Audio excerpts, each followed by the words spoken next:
go underwater, shall we?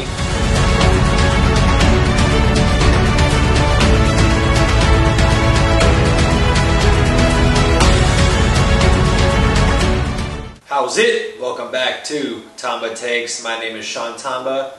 This is where I give you my take. If you're new, I do movie reviews, top 10 lists, TV show reviews, and Netflix movies. For today's review, we have Underwater. Now, typically in January, this is when all of Hollywood kind of just says, here you go, enjoy. Not many good films are released in January. That's just my opinion, obviously. Feel free to disagree. However, this wasn't that bad. I was pleasantly surprised. The story starts off pretty quickly. The tension is set within the first 2-3 minutes of the film. If you don't know what this is about, it's pretty basic. You have a couple of these people 7 miles below water, something happens to the rig and they gotta escape. Their plan is to walk 2 miles across the floor of the ocean. Now, I'm not a scuba diver, I don't really know anything about that. They kind of try to say, you know, that's kind of hard, it's gonna be hard, it's gonna be difficult, you could die. And then of course you have these monsters. You know, it's a pretty basic film, nothing we haven't seen before, you know, like a space movie where there's an alien attacking, except now we're underwater. For what it's worth and what it is, I mean, it does the job. There's tension, pretty good acting. TJ Miller tries to be funny. There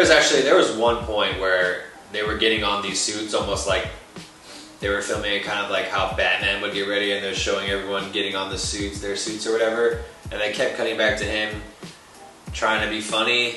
Didn't work. Overall though, the cast, they did a fine job. There wasn't anything terrible about it. There wasn't anything special about it. The GOAT will go to Kristen Stewart. I must give her props. You know, she's a good actress and I think she gets a bad rap for the Twilight movies, which I've heard other people say as well. But, you know, I bought her character.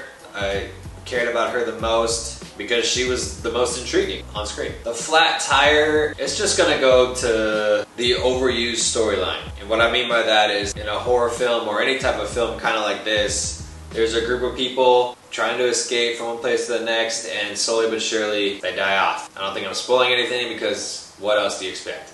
There was also a couple of times where, and this is not their fault, a lot of movies do this, where they're trying to be quiet, they're trying to sneak by somewhere, and at the most inopportune time, a loud noise happens. We've seen it so many times, it gets old, and you kind of expect it, so it's not really like shocking when it happens. With all that being said though, this movie was filmed in 2017 and it was just released because of the Disney-Fox merger. So for what it's worth, it's actually not a terrible film, it's nothing you haven't seen before. So bottom line, should you watch this movie?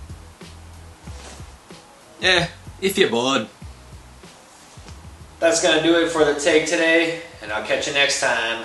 Shits!